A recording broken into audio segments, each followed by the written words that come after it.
Bismillahirrahmanirrahim. I am Dr. Mohibullah Wazir. I give you a brief description and clear concept of the vagus nerve. Already, I have uploaded three lectures which are very detailed and which you may enjoy as a postgraduate student. But this I am giving slight summary to make it easy for the undergraduate, especially. Okay, vagus nerve is the 10th cranial nerve. It is also called as oldman nerve and also called as wandering nerve. It is nerve of medulla oblongata and it is having four nuclei. Look over here, please. In the medulla oblongata, it have four nuclei, and nuclei of this is number one. You can see this is nucleus ambiguous. It is it is for skeletal muscles of the larynx, pharynx, upper end of esophagus, and soft palate.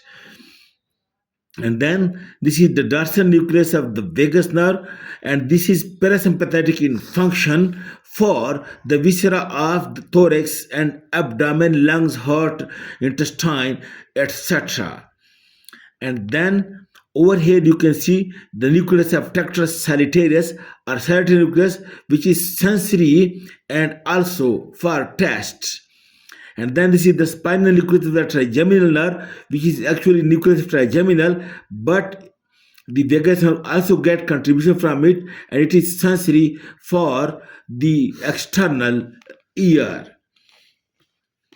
And in this four nuclei, nucleus ambiguous, dorsal vagus nucleus, and nucleus of tractus solitarius, and then the spinal nucleus of trigeminal nerve.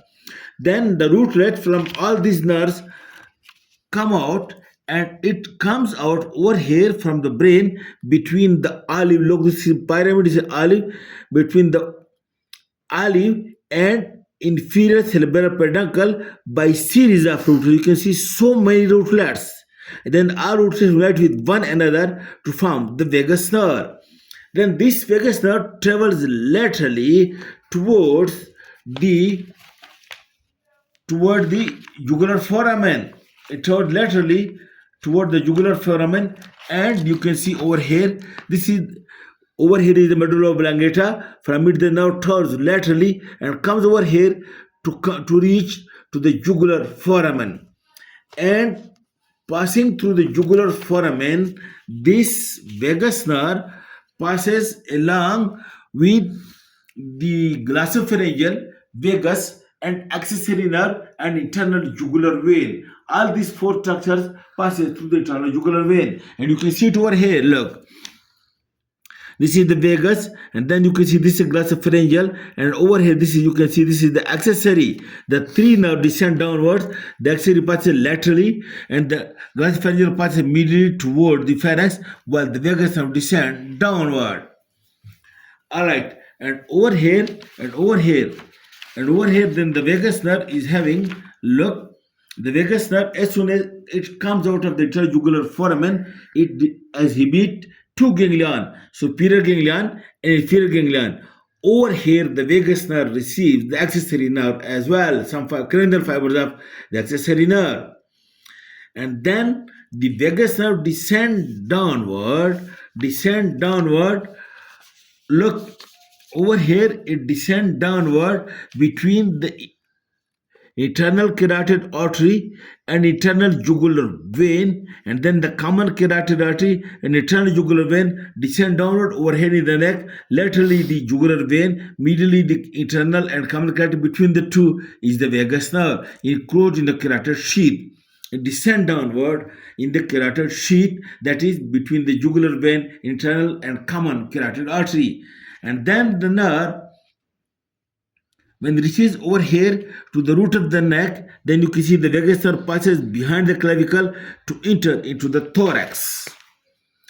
And while it entering into the thorax, note the point that the right vagus nerve and left vagus both enters into the thorax.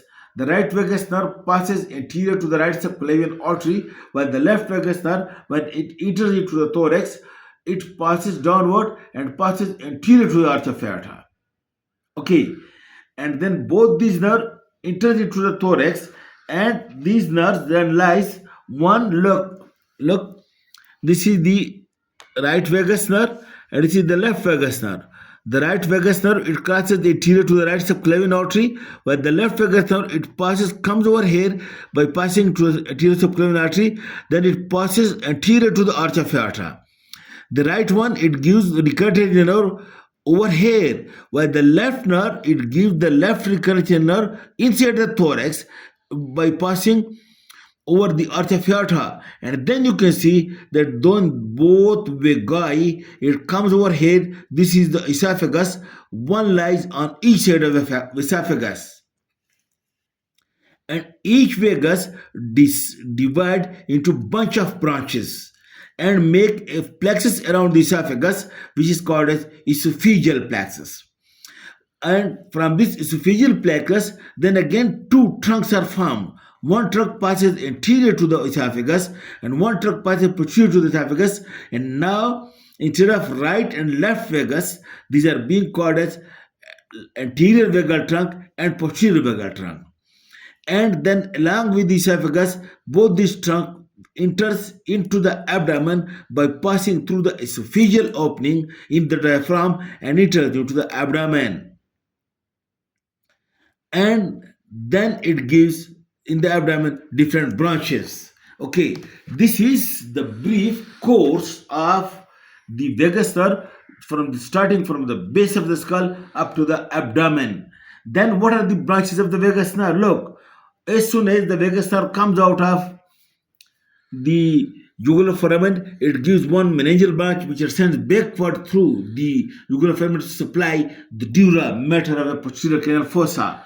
Then another branch is given which is called as auricular branch, and this auricular branch gives sensory supply to the external auditory meatus and tympanic membrane outer surface and the concha of the ear and the root of the ear. And then the third branch is the pharyngeal branch. Look, this is the pharyngeal branch. Look, this is the pharyngeal branch. It passes medially towards the pharynx and it supplies and it divides into branches, take part in the formation of pharyngeal plexus along with many nerves, and it supplies the constrictor muscles of the pharynx as well as the soft palate, except the tensor villi palatini muscle. Otherwise, that's why it supplies the muscle of the pharynx and the soft palate. It is also called as the muscle, the nerve of the swallowing. Okay, then another branch is meningeal branch, auricular branch, pharyngeal branch, and then is the superior laryngeal nerve.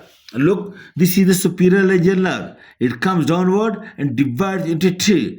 Look, then this is internal laryngeal and external laryngeal. The external laryngeal nerve, which is the branch of superior laryngeal nerve, it supplies the cricothyroid muscle of the larynx, while the internal laryngeal nerve, it enters into the larynx and supplies the mucous membrane of the larynx for the sensory supply. And then coming downward is the recurrent laryngeal nerve, and you know the right recurrent nerve is given at the root of the neck, while the left recurrent is given inside the thorax after crossing the arch of aorta. Then both these recurrent nerves ascend upward and reach to the larynx, and it supplies all the muscles of the larynx, all the internal muscles of the larynx, except the cricothyroid, which is supplied by external laryngeal branch of superior laryngeal nerve. Then the vagus nerve gives many cardiac branches which descend downward to supply to make the cardiac plexus, and these are superior cardiac branches and inferior cardiac branches. And then there are the bronchial branches, which are bronchial branches from the vagus nerve, and these bronchial branches make the bronchial pulmonary plexus for the lungs and bronchi. And then is the esophageal branches, which supplies the esophagus.